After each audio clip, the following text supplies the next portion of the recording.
Baik, bismillahirrahmanirrahim. Assalamualaikum warahmatullahi wabarakatuh. Perkenalkan, nama saya Muhammad Abdul Aziz Hisyam dengan NIM 2410911110002. Saya nomor presensi kedua. Jadi di sini saya akan menjelaskan mengenai anatomi muskuloskeletal, khususnya adalah regio thoracis, membri superioris, vaskularisasi, dan inervasi sistem muskuloskeletal, di mana pada mata kuliah kali ini diampu oleh Dr. Oski Iliandri MKes, Magister Kesehatan. Nah, jadi muskuloskeletal ini berbicara tentang sistem organ, yakni otot dan tulang yang berfungsi sebagai lokomotor atau alat gerak, penopang, ataupun juga sebagai bagian dari organ lain agar dapat menjalankan fungsinya. Nah, di sini kita langsung saja. Jadi yang pertama adalah regio thoracis. Nah, regio thoracis ini membahas tentang dada, bagian dada. Nah, di mana toraks sendiri itu termasuk ke kerangka aksial, yaitu di bagian trunkus atau batang tubuh. Nah, dapat kita lihat di sini ada costa. Di sini costa. Costa ini adalah tulang rusuk. Terus di bagian posteriornya ada vertebra, itu os vertebra, tulang belakang. Lalu di sini ada sternum, os sternum, tulang sternum.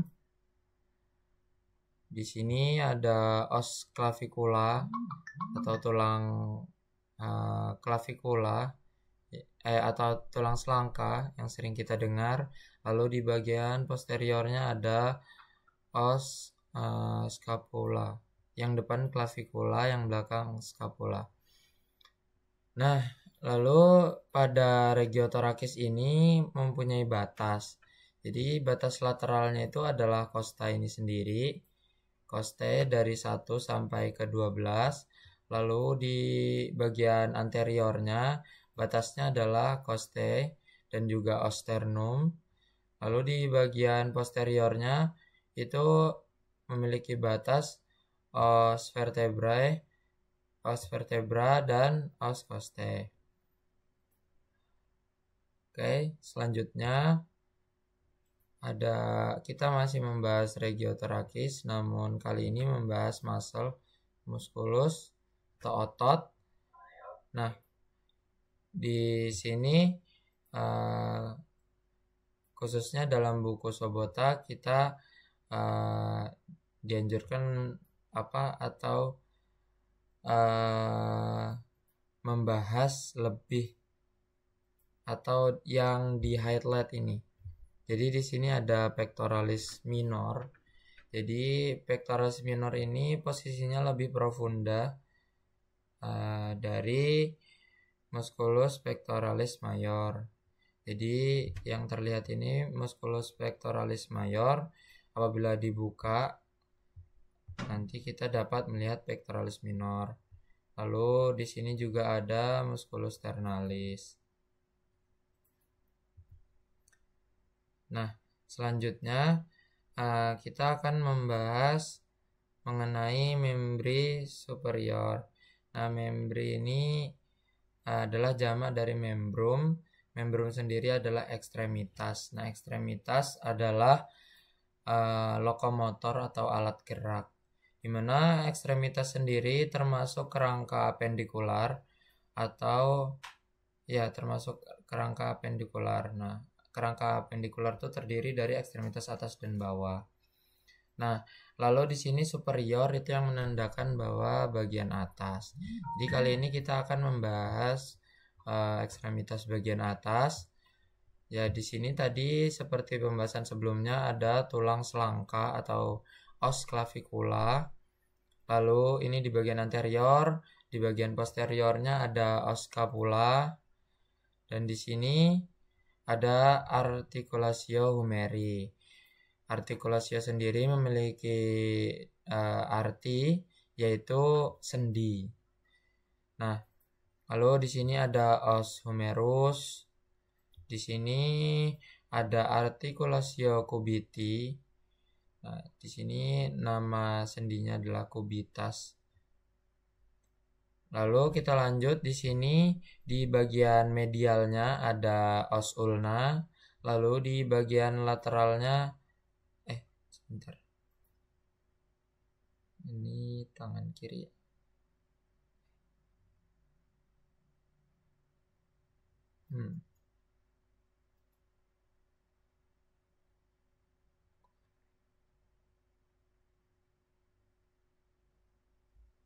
Oh, ini tangan kiri guys. Jadi ini sebenarnya di tangan kiri berarti posisi tulang skapulanya ini kita melihat dari posisi posterior. Jadi ini skapula ini berada di posterior, yang ini di anteriornya. Ya, kita melihat dari sisi posterior. Ini bagian medialnya ada ulna, lalu lateralnya ada os radius. Lalu di sini ada carpus, metacarpus. Oke. Nah, untuk regionnya sendiri ini dapat dikatakan brachium, lalu di sini antebrachium. Nah, dan sebelah ini karena ini ekstremitas membrum superior sebelah sinistrak, sebelah kiri, bagian atas sebelah kiri, seperti itu. Oke, kita lanjut. Nah, ini tadi kita membahas mengenai tulangnya atau osteum. Nah, sekarang kita membahas muscle atau musculus, otot. Nah, masih di membri superior, ini kita membahas bagian dextra, yaitu bagian kanan, ekstremitas atas bagian kanan.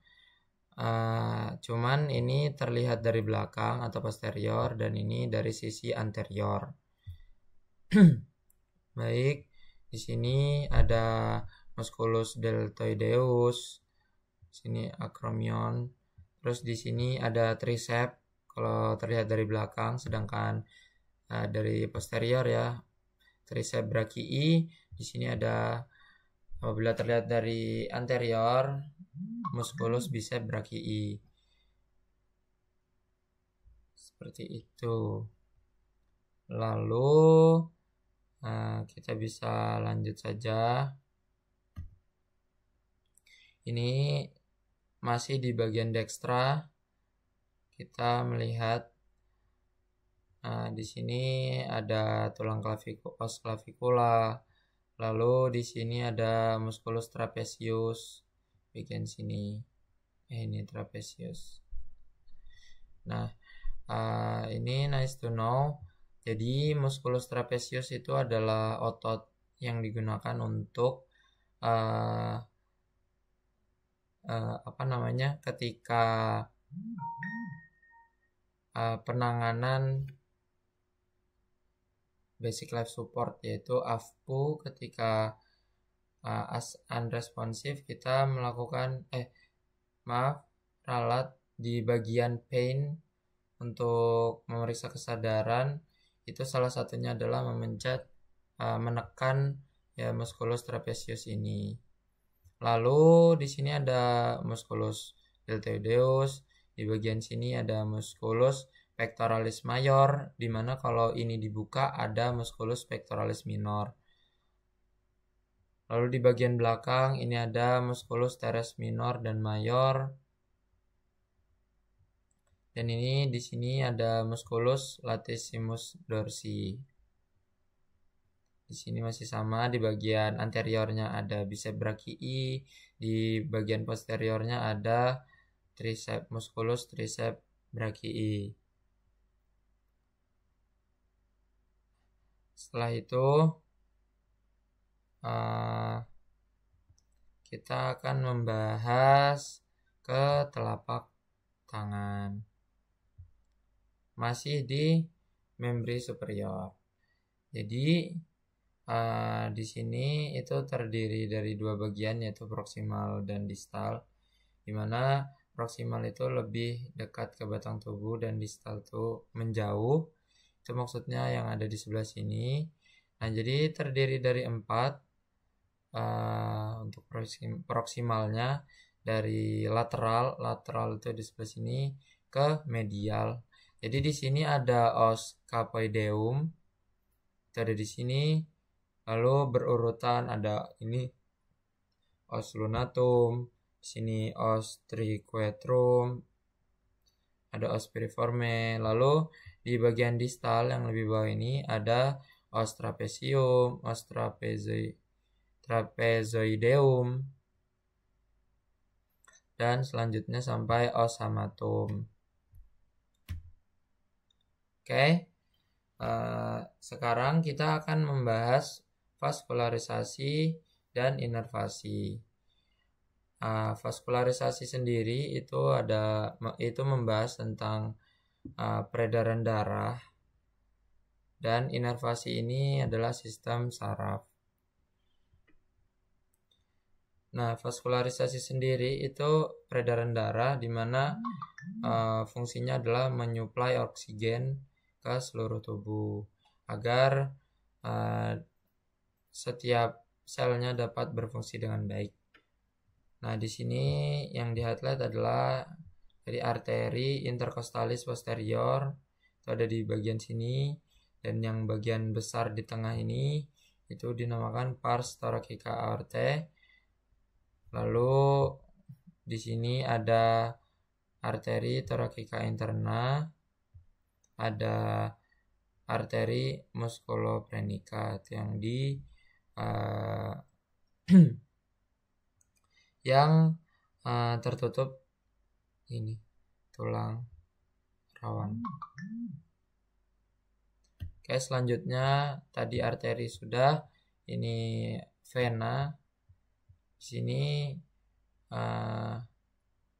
ada vena intercostalis superior dextra.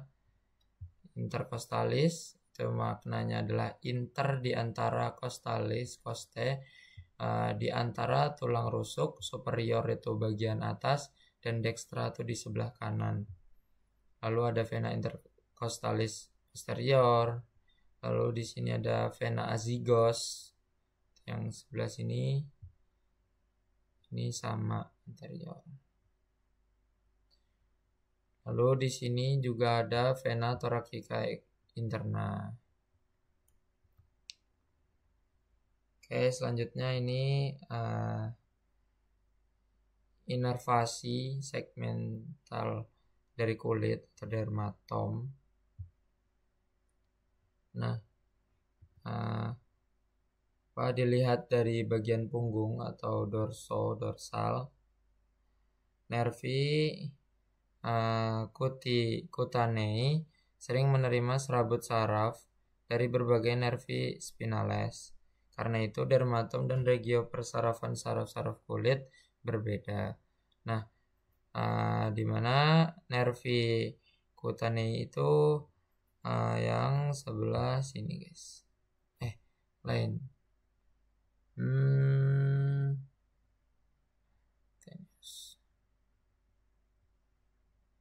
Cutanei.